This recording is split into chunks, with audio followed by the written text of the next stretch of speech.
Bonjour Ndeko, journaliste. Santé Zamala Mundeko. Boni bino koto boza pe kimia.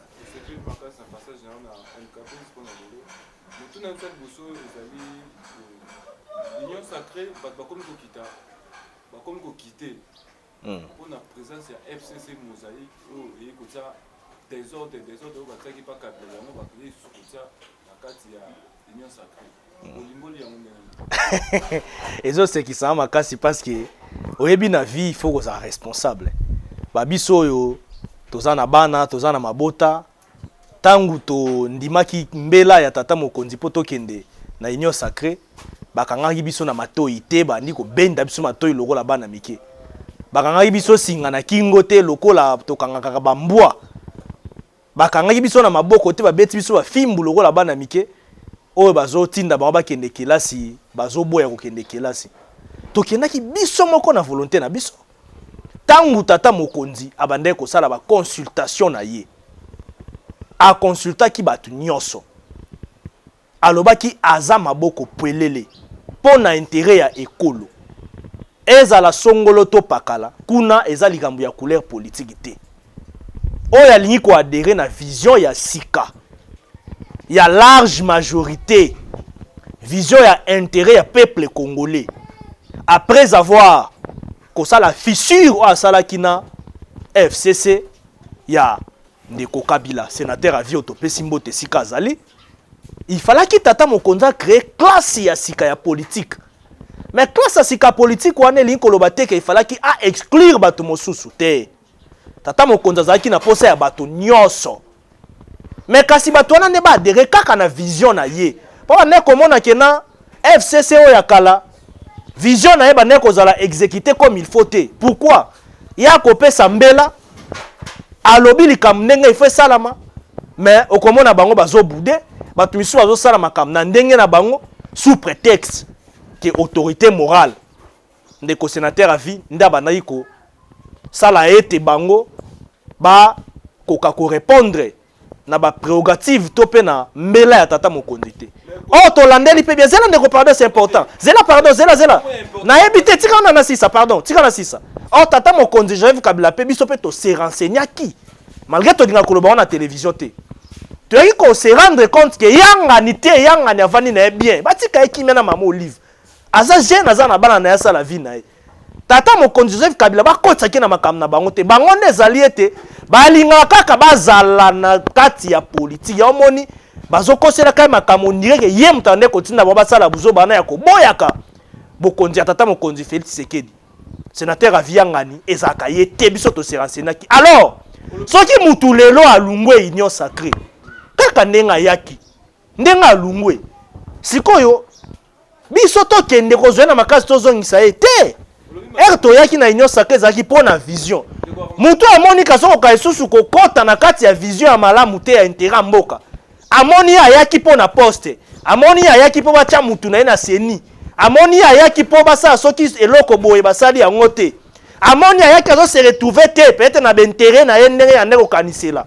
alungwe na esi comme ça to sani nous on doit continuer avec le chef de l'état on n'a pas de choix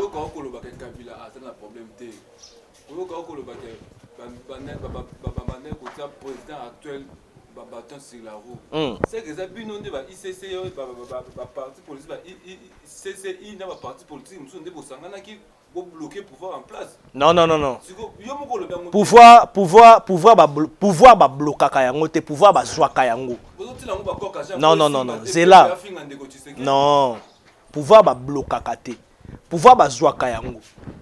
Na ba élection parce que biso to boya makamba coup d'état. Vous bloquez dans le sens que Zela te zela tika na loba batu oyo batu o bande ko linga kenkena ya tata mokonzi Félix Tshisekedi esimba te eza batu loka ba Moïse Katumbi il faut to loba siko bosolo eza batu loka ba Moïse Katumbi le président de la République Félix Tshisekedi a tout fait pour zongisa a na mboka na biso ba passeport makamne nyonso tout asala zongisa na mboka na biso mais tal ingratitude décrispation politique et ça na mboka opona nan pona ndeko Félix Tshisekedi président de la République oyo to mona ba prisonnier politique ba bima oyo to zo mona ba ndeko bazaki na exil bazonga les plus grands privilégiés, il y a exilés politiques, il y a régime Oizana, Ndeko Katumbi. Aye azongi ba faire nae amoni mbongo nae zongi azongeli ba makamna ye nyonso ba mibiloko ne utaka Tanzanie komi kokota ndenge ba ndeko kota akomi kosala commerce nae sur place comme yazana affaire amoni mosolo nae zongi na ndenge ezongaki ba biloko no bakangaki ba compte nae makamna nyonso ekomi rétabli allez alobi nga na kosala lisuni na nani bokonzi ya ndeko Tshisekedi na kosala lisuni na union sacrée so ba pesi ni eloko boete na lungwe na ngai akomi na ete tu to kosala nini ya linga ba pesi mutu na seni donc ba yaki na union sacrée pour na intérêt donc ba tu misuso bazana kata union sacrée o bazolanda vision mokonza moka d'abord baza ba tuté ba nyama donc Moïse Katumbi est plus super que tous les autres Congolais yenda yi Congolais aleki ba Congolais nyonso aina matoi 4 aina misu minei aina bazolo o soki 6 to ebita aina mitu mibale ana mutu moko te lo biso misusu. Ce n'est pas normal, mon frère. Mettez-moi. Lelo, Moïse Katumbi, il n'est plus dans la union sacrée, dans ensemble. Union sacrée, et tatabani mukete parce que et tatabani na nini. Non, ba relation ni. Et bon ngane na zangi relation. Collègue Moïse Katumbi. Ngana tena tuni ngana zangi relation. Alors, on ne dit pas sur la scène politique pour des relations. La relation est relative. Ngana cause en relation, posant la relation, ndeko ki ngani songolo pakalaza la relation. Parlons des faits réels sur la scène politique. Les problèmes actuellement c'est quoi? Ndeko azo se sentir lésé parce que biloko oya sengaki peut-être azo mona zui yango te. C'est de la même manière na batloka ba Délice Sanga. Délice Sanga azara na position te, azara partout. Akebo esimbite tu. Lokwa moi nani ba oyebi ba mangoro to ba benga ba chochi. Ake tu esimbita zongi. Tu esimbita zongi. Azana position te. C'est ça en fait le problème dans notre pays. Non. Ezala ndenge nini ndenge nito kana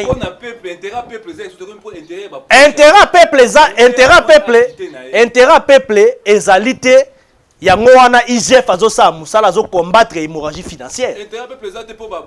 Intérêt peuple non, il faut qu'on la ministre économie. Ministre économie à lobby 22 tonnes ezoya. Le problème actuellement, mais oui, c'est un processus papa. Le problème actuellement c'est quoi? Le problème c'est que bon opérateur économique mingi na mboka na biso baza animé de mauvaise foi.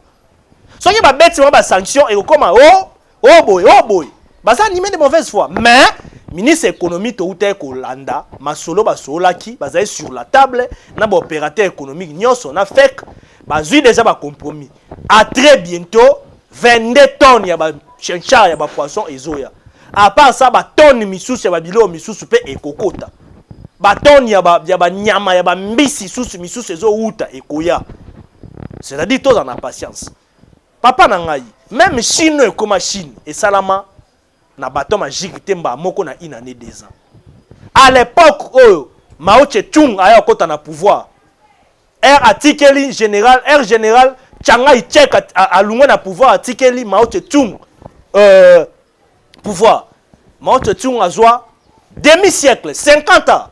Pour en relancer Chine comme Chine économiquement forte, on va comment redéfinir ça même États-Unis d'Amérique. Vous comprenez? Ce n'était pas facile. Ce qu'on taliba grande puissance ming, ba histoire ba Hitler. Ce qu'on taliba histoire ming, il y a ba général Dreyfus aux États-Unis d'Amérique. Vous allez voir que il y avait un temps, c'est un processus. 18 ans au pouvoir avec le sénateur à vie Joseph Kabila. Avec la même de Zela na loba. Tika kwa mbriengate. 18 ans au pouvoir avec le sénateur à vie Joseph Kabila Kabangi. Tokoka ko relancer l'économie en mboka na biso te. 32 ans au pouvoir avec Mobutu. Zela nanu oh tika nanu na loba. Olinga na loba te c'est que bolinga na yaka te. Te bolinga na yaka te. Te bolinga na yaka te. Otika na loba te.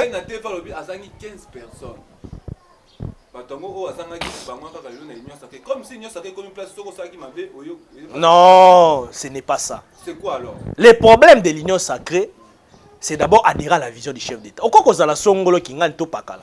Mais soko ye osokwa adhérer na vision mokonzi. Problème ezate. 32 ans au pouvoir na Mobutu awa. Toka ko relancer économie en mboka na biso te. À l'époque coloniale belge tokokate. Na Kasavubu tokokate. Depuis conférence nationale souveraine tokokate. Guerre à Est wana tokokate. À l'époque, c'est vrai, ba indicateur atterré le barake à l'époque à régime eutu koleka, ba le barake M23 si la qui mais si la katé parce que to réalité en sur terrain, ba ADF yango sur terrain. Ça veut dire il y a toujours des problèmes. Alors, moi je ne vois pas dans 2 ans il y a pas oh tata Mokonzi Félix Akoti, auto qui 3e année et puis azaka na ba problème na ba blocage tout qu'on soit ainsi de suite. Na kati ya kokamba melanaye o azaki na kati ya FCC cash. Alors, on doit être quand même serein envers nous-mêmes. On doit être honnête. Comment on va comparer 50 ans passés, par exemple, avec 2 ans ya pamba o mutakoti na pouvoir. Fissure diplomatique ezaki na mboka na biso. Depuis époque comme Mobutu era komi ko kena suka, embargo diplomatique ekotaka. Et Mobutu comme telemi na mindele. Vous comprenez? Musée aye na nationalisme que nous avions d'ailleurs salué. On avait salué paix à son âme. Elle a commenté mais la mundele boy aller. Ba relation triangulaire bilatérale au basala kina ba grande puissance pour ya kota awa na ba pays catalyseur lokola ba Rwanda pour kota wa et balu kele lisusu. Elle a comme ko bengana ba James Kabaré et tout consort lobby les Congolais appartient aux Congolais, c'est notre sol, on va mourir pour ça. Alors, tout le monde toyena Joseph Kabila. Toko quitter. On doit être sincère. Toko quitter papa ngi ba avancée significative za na terrain sur le plan ya makamba sécurité mboka na biso. Mon konzamboka a commis qu'on nettoyer chiquier diplomatique ya monde entier. Babisi ko zela pesa précision pour ni na bino la ndama misera pardon ela namara. Babisi ka oyo biso Congo tozaka sous présenté. Tozongel kokoma kokota kuna. Ba zone économique mingi bande ko inviter biso soute tendance à sur opportunité te.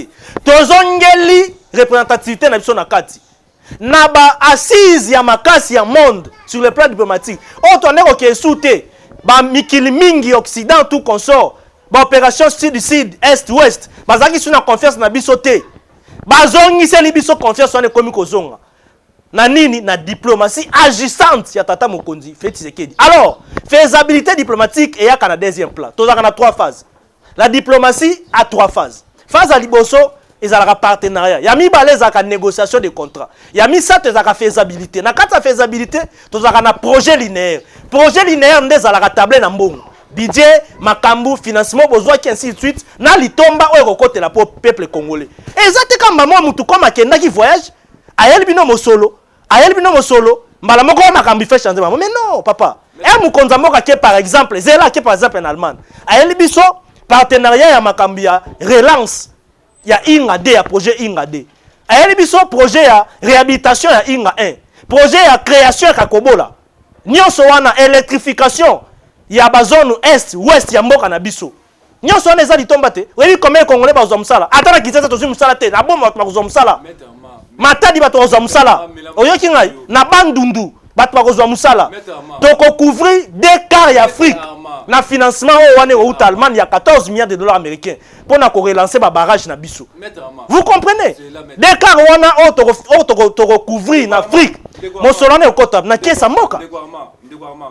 En plein état de siège, M23 de retour fort, retour fort dans la rupture, on va déplacer massivement. Non, il faut encourager opération Sokola. Il faut encourager opération Sokola 1, Sokola 2. Opération, il y a état de siège. Tout a découragé, ma famille militaire n'a pas besoin de est. En plein état de siège. Tout a découragé. En plein état de siège. M23 retour et puis au lieu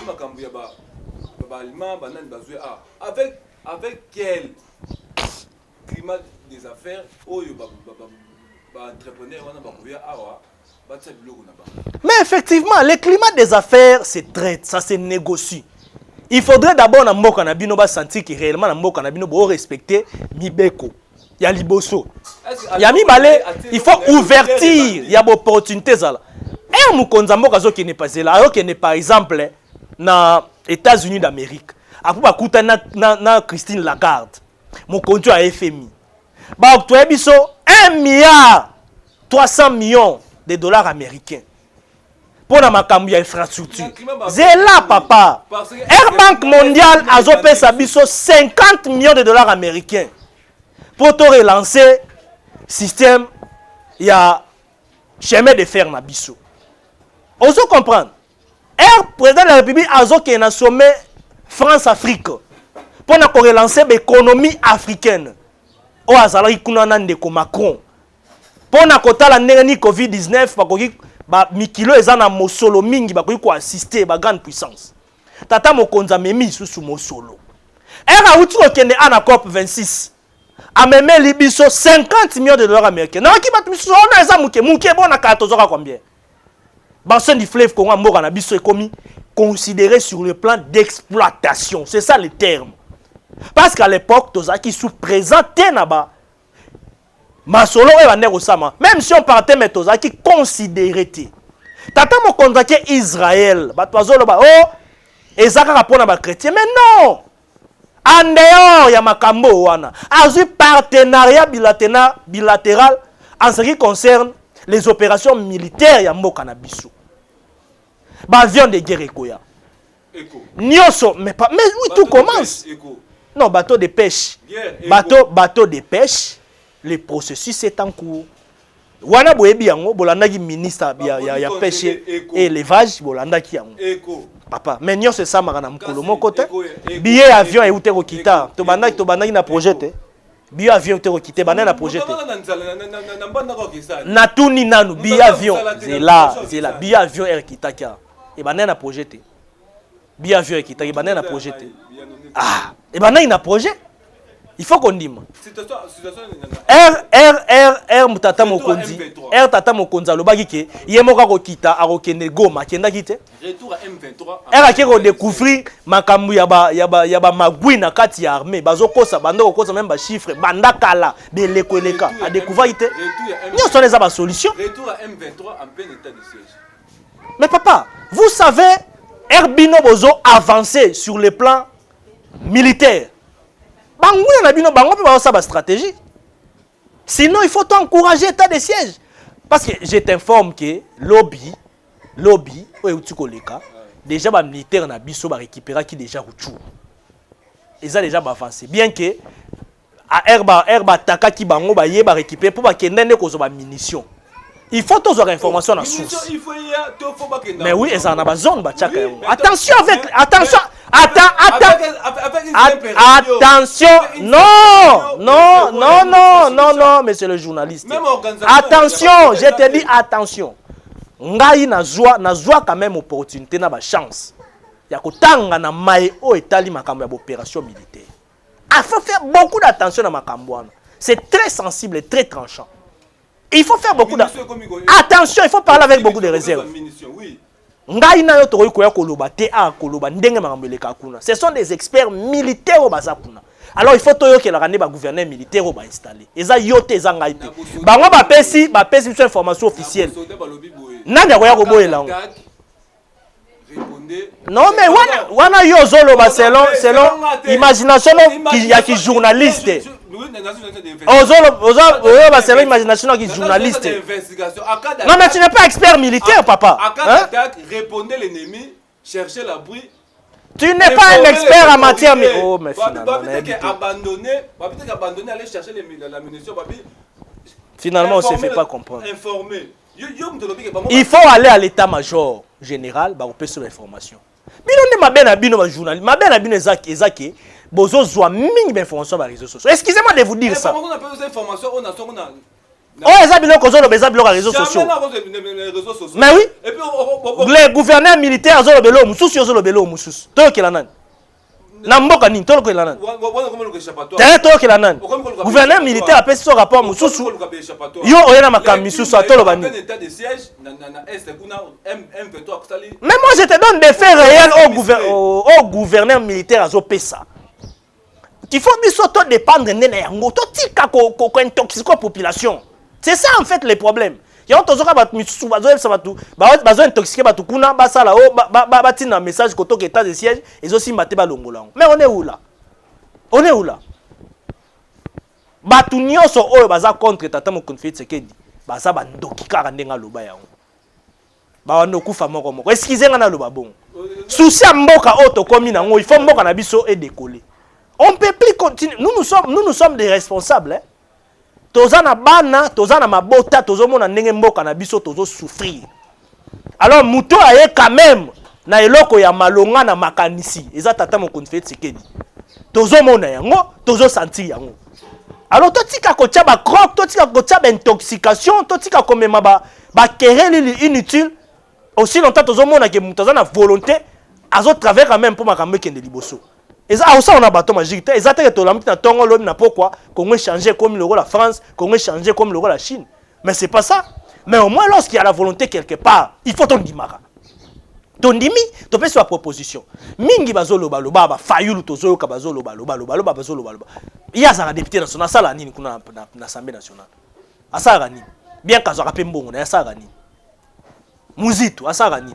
Mais au moins on a critiquer, qu'on crée un bras de fer envers le chef de l'État inutilement. Mais là, comme bazo ça, tout le monde a pété. Tout le monde a pété. C'est celui chapeauté par la mère Mende. La mère Mende qui est rebelle. Le roi Raba M23. La mère Mende, membre de l'IDPS, a trahi, dépendait de l'IDPS par le roi, a trahi. La mère Mende avait Kabila. Non, tu dois d'abord retirer. La même n'a jamais été rebelle. Pardon. Ceux qui font n'abêter leur histoire, il y a. Ceux qui font n'abêter leur histoire, il y a. Histoire, il y a RCD KML. Ceux qui font n'abêter banda qui n'est comment il y a. Ceux qui font n'abêter leur histoire, il faut tous une mission mobile. Non, par élégance, aux arts professionnels, retirez dans nos arts rebelles. Retirez dans nos peut continuer. Retirez dans nous qui n'y après comment. L'église toujours au milieu du village. La mère mène avec Kabila. Aujourd'hui, Kabila l'opposition, la mère mène à négliger Kabila pour qu'il ne est-ce que l'honorable Mende Aza Muto il faut tout passer respect mini. Ça c'est de 1. Nga obenga une émission. Pour na pesa obiyano na ba question na yo. Mais na moni okomi ko kota okomi ko déraper. Okomi osaba makama ba journaliste o to monaka monaka ba sala makampona a créer gaz. Ça ce n'est pas bon. Soko za muto opposition au lobby, soko za journaliste au lobby. Soko za mutala muko lobby to yeba, soko za journaliste au lobby po attitude yo pesi siko eza attitude da journaliste c'était za mutala muka, ça c'est clair. Donc j'étais compris mais au moins na répondre na ba question. Par élégance, par respect de l'émission de Bobenga. Moi, je suis journaliste. Pour moi, je suis expert en matière de communication. J'ai été journaliste pendant beaucoup d'années. Fonction dans la souka, on a exercé avant d'aller la politique active. J'ai été directeur des informations dans la radio Centrale FM. Le journalisme, c'est qu'on collecte informations, qu'on traite, qu'on diffuse. C'est vrai, opinion, Zalaka. C'est vrai. Mais il faut un angle ni même l'opinion. Et ça, c'est comme ma dénonciation affirmative. On dirait qu'il y a une histoire, il y a l'Ikamba, Mobimba, Nezoloba. On a histoire Mobimba. Il y a Makambo, Yozoloba, il y a l'Olenge, Yozoloba. L'honorable Mende, est responsable. Est chef de corps, il y a parti politique, il y a Mounene. Il y a un parcours à salle dans le Cannabis. Il a été dans beaucoup de négociations où il y a des conflits pour la solution et mon anambo cannabis. Na ba dialogue mingi azala parmi ba ténor o ba tiara mutu na bango. Na ba sise, na ba dialogue, na ba rencontre, na ba pour parler depuis la conférence nationale souveraine. Donc ce n'est pas mutoyo total à côté peut-être il y a opinion contraire pour bato yo bazana opinion moko na yete. Mais il faut anda koloba toujours ba mabe ya bat. Non, ce n'est pas bon, on doit rester scientifique. Mutu na mtana opinion na tous en démocratie. Naza obligé te opinion ya ndeko kingani to songo to pakala et rencontrer makanisi na ngai. Ndeko wana pe azo obligé te opinion na ngai rencontrer makanisi na ye. Mutu na mtana pe sa makanisi na ye mais kasi o est important ezali ete li tomba ekole kende liboso. Mais to tikaka makamba koya ko tuna ka biso ba question lokola ndetso banda ko attaquer personnellement on dirait abiloko mo on dirait naza en face na mutalamuka aux journalistes. Ça ce n'est pas bon. Ndeko Lambert mène à participer même na makambia rédaction constitutionnelle en mboka na biso. Élaboration de constitution en mboka na biso. La constitution des belligérants auto c'est la tilelo. Bien que ça l'article il faut tout la guerre. Constitution to c'est la tilelo. Ndeko Lambert mène à participer à kenda na ba 6 nyoso ba chama yele. Kaka Ndeko Lambert mène ozomona. Donc ce n'est pas n'importe qui. Partout où il a travaillé. Atika toujours ba trace. N'a pas fonctionné nyoso d'état à joie. Depuis Abanda à l'époque où Azara Pemel même il a fait Tchétséké de Mulumba na union sacrée de l'opposition. Nicolas Mer Mende Aza Moutou Abouania. C'est vrai Moutounion Sazarana Mabena Malam nae. Mais il ne faut pas tout intoxiquer la population. Je comprends exemple tu misou sous ces derniers t'as pas de santé politique comme ça Mende. Je comprends. Bon ça peut publicité nae c'est qui aussi bon. Mais il ne faut pas que soit lokola et les mboya kombo ya moto malgré nyonso azo sala po nekolo ko transformer on nyonso a mal parce que ça na opinion moko na été. Et puis on dit bien que ngana eblingaka ba débat des individus. C'est ce que je refuse. Au côté ngana ba zone moi ba débat des individus yo journaliste comme le quoi mutalamuka ainsi de suite au sein. Mais non, comportement les gens comme mutalamuka comme le quoi ensemble. 4 minutes au répondre. So iboke ko lia mbongo na bango, il faut boke na justifier côté musu. Ezate ko benga après comment ko justifier ba mbongo boke ko lia. Comment justifier ba mbongo boke na ko lia ya bango et pas na ngai o benga invité. C'est pas normal. Ça m'étonne, c'est pas normal. Allez-y justifier ba mbongo ba pesa bino côté boke justifier. Mais ok, si ko yango tout na ba question ezo déraper na cadre ya débat. Eza dikamba ko soit eza ke nazo ke cadre on depo oza professionnel des médias tikala professionnel. Tikala professionnel. C'est lui-même la même de toi voix qui na télé 50. Holandaka est bien ti. Na ebiso bien makambo wana soki il faut na yanola yo na limbolela yo yango il faut pesa nga émission mobimba même émission à 2 heures du temps. Pour na kota ba détail na ba na ko expliquer on est mambo ezaki. Na tu ko expliquer il y a une grande différence entre mutinerie, groupe d'agression, rébellion, groupe de pression, groupe armé, groupe terroriste. Il y a une différence. Et en matière de sécurité, en matière de frontières, biloko anyonso ikontaka. Ezate ke yo yé professionnel moné le roi yo, on bani maman ko ba confusion maman wani ko tchana mitoba. Ça ce n'est pas. Non, on va répondre à un boité, on répondre à un peu à pour yo des jours de rappel, on répondre on dit. Bon, comme ça là, je dirais lecture du gouvernement dingue toujours travailler. So taliba ba plier o ezalaki ya mokako na kati ya programme gouvernement auto présentant qui na Assemblée nationale, toujours respecter yango malembe. Je crois que ça la bilan déjà général na moment oyo et que ça peut-être to se précipiter peut-être to c'est la 5e année ne to ça la bilan général parce que déjà chaque 100e jour il y a mandat ya moto na kati ya pouvoir ba bilan partiel et ça la maka déjà to yeba ka ndenge nini ya kobongisa makambu. Ce qu'il faut faire aussi bon kenda rappeler na primature bon ça rappeler par rapport à ba conseil des ministres. Je vous les recommande. Ok, pe primati et pas tata sama, aux grand journalistes, ok pe kuna. Au côté pe na service à communication na bango, au sengi ba rapport. Hein? Ate ozala ba rapport ate ozala ba rapport hebdomadaire te, mais ne fils qu'ata ba rapport général, hein? Ata rapport général ou soit ata ba rapport moko ya ba synthèse, ya ba conseil des ministres. Quand même ba pesa rabino po boye ba ndenge ni évolution mboka ezali ezaka teke bolo ba makamu sur base ya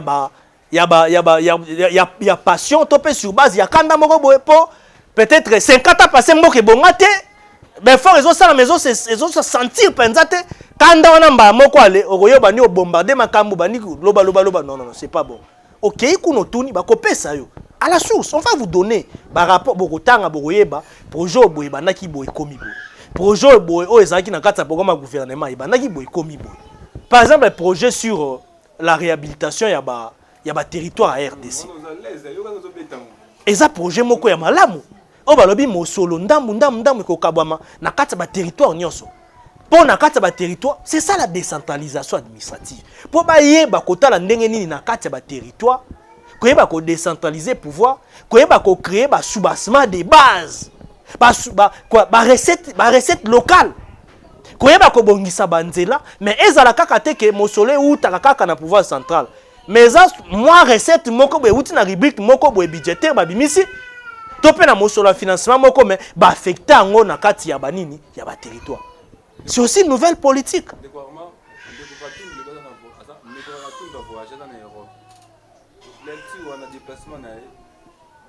T'es un libre à Congolais? Non, Katumbi c'est un Congolais, c'est un responsable. À quoi voyager Ndeko Félix déjà. Non, Ndeko Félix Mtazongi Sakaya, t'as voyagé, c'est un problème. Amazon c'est les visas, Moutou à Salaka Zonga, c'est le président de la République. Et ben, il s'en a nini, n'a pas de Katumbi allait s'en aller. On a lié à ta difa Katumbi, n'a pas de nini. Tena Tunio, on a vivé à Simaratumi, yem t'allais s'aban. C'est un politicien, moi je suis un politicien, j'ai fait ma vie politique, c'est tout. Katumbi, c'est quoi? Oh, et bon, attends la raté, soit attends la télé, bon, on a ça. Yo, mon a lié à Simon Kone pour tout le monde. Je les respecte parce que c'est un aîné politique. Il a fait un temps avant Bisso, c'est vrai. Nazape na problème na été mais na lié à Simana été. To yebi ndenga kotaka na pouvoir, to yebi ndenge katanga et développer to yebi ndenge minéré kuna et piyama, to yebi pe ba rapport mingi et salama, to yebi makambo. To yebi pe ndenge mokonza moko fait sekedi na décrispation politique. Assisi mamba exilé ndenga zo saki na mboka. To comprendre pe malhonnêteté na yi. Pour moi ça va clair. Mais tozo ba pété so alungo union sacrée. Pour entreter va changer langage. Donc c'est compliqué. Ba tourner pe ba ministre ne misu ba boyi pe déjà ba ça da ba déclaration ba bi soko kenda ke moko. Ba député na pe mingi ba kimie déjà. Pour ya ki ba yebi ça qui est clair que tata makambu yo sala wana soko ke sala ngo sala ngo yo moko. Biso toza déjà engagé, to se décidé, to accompagner Mkonzambo. Yango mon intérinement, équipe Kadina et Salamaki, ba député ensemble, ba vota ki yango bazaki na plénière. Donc makambeza pe ne mususu. Avec entraînement ya Denis Dima, to s'entendre dans élection moko pas comme les autres. Bon, élection moko pas comme les autres. Et Rosalo, zela. Il faut faire beaucoup d'attention avec les termes. Élection pas comme les autres. Wana ezaloko la tozo linga. To flatter peuple. Attends États-Unis, Tilelo, contestation salama. Marie Le Pen petit Lelo na France, a contesté. Vous comprenez a contesté. Vous comprenez? Non betelo li Solomon na Ote Kolanda dernièrement ndeko Donald Trump. Yeti Lelo a continuer na ba sondage na ya terrain, aloba yenda gagnaka. Vous comprenez? Alobi na mboko ya Irlingstone, si je ne me trompe pas. Et ça, parmi Bamboka, on ndenge basalaki ba sondage, azora ba voix belé mais kuna ba kataka seloyi. Contestation c'est partout. Ce n'est pas seulement même dans des vieilles démocraties. Contestation est là. Mais malamu ezaki à lire alternance. Et ça la malamboka tokoza maponomi. Na 2023, le président de la République azana droit wana koza sous candidat, biso union sacrée, notre parti politique la CCI. Toko soutenir candidature à Mkonzamboka. Toko soutenir. C'est par là, biso to nakata union sacrée tozo se mobiliser, tozo se préparer. Soki bande commission sous bango, baza toujours na ba discours, ba ambassade, ba voyage nocturne, état libango. Biso to se préparer pour seni azo travailler. Azo seni déjà azo bandada mosala na yi. Bis budgétaire il y a 2022 na projet wana. Il y a budget mboka na biso, il y a une rubrique spéciale pour la mobilisation des recettes concernant les élections. Nyon so na pesa be élément. Donc bon na makamte le roi net ba blague. Le quoi non makamako mekeza teza be élection au salama. Il faut se préparer. Bato azo luka dialogue et tali bango monde ba yebo bazo luka. Pour moi ça qui na bandeko na j'étais sur le mot. J'étais avec un ami Michel Mangala la Mouka. Tu vas ni quelque part. Tozo sola. Mais ça zo ebisaka lobby abi mon cher. Ah tata, j'ai na ebisoli kamoko en tout cas. Nous dans tout ça toza na vie Fayulu. Na vie Muzitu. Ba si so to chama kele po to kende ka dialogue po mosolo okenda ngo élection ezate mon cher Michel Mangala zolanda ngai mais il m'avait dit ça lui au moins il est sincère à lobby yango biso pe tozi message biso pe tozi message to komisi yango pe na babisiko esengelaki donc bande ko la muka bazoluka nde dialogue bande ko FCC o batikalaki kuna baboye ko union sacrée pe bazoluka dialogue kuna na kati FCC pe double clic mususu babengani bakulutu na bango ngai moti bana muto ndeko sénateur à vie Joseph Kabila Tchaki yé pas répliquer babengani pe bandeko mususu ba j'ai matembo tout quoi. Donc est-ce que tu comprends quelque chose? Tu comprends un peu? Ensemble les cotons to lungwe après va changer langage. Oh ligne rouge c'est bon les qui to lungwe après comme il a consulté. Non. Il faut pas te tromper population. S'il vous plaît. S'il vous plaît, on n'a pas trompé la population. Non, mot de la fin dans les que tout soutenir Mkonza Moka, le président de la République, a la bonne volonté, bien que nous sur ça namba la mon côté, tout peut ça ma beaucoup tout soutenir, mais tout se préparer pour une élection. Si on aura dialogue, c'est que vous allez la politique de baluki.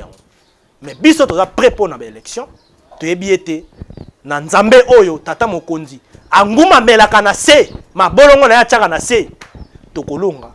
Petro kende bosombo kana bise ko bonga ata yango bongisa nyoso te mais akotika toné akotika nzela akotia ba passerelle c'est ce qui est essentiel pour l'alternance démocratique. Merci.